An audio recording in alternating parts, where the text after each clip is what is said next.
ఎంతమంది ఎన్ని ప్రయత్నాలు చేసినా 28% అంటే 65,000 పైగా మెజారిటీతో ఆయన నెగ్గుతారు. అది ఖాయం.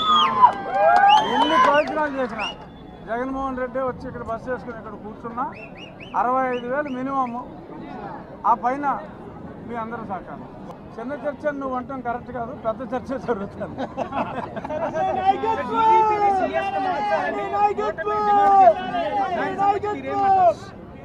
డెఫినెట్గా ఆ మార్పు జరుగుతుంది. ఇవాళ ఒకరిని లేపేశారు కదా, కొల్లి రఘురామరెడ్డి. అన్ని కేసులు చంద్రబాబు నాయుడు గారి మీద నానా దొంగ కేసులు పెట్టాడు.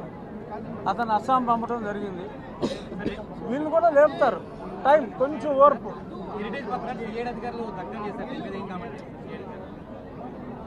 కామెంట్ ఏముంది, మొత్తం నెటిజన్లు అందరూ కామెంట్ చేస్తూనే ఉన్నారు. పోలీసులు పనికి మాలిన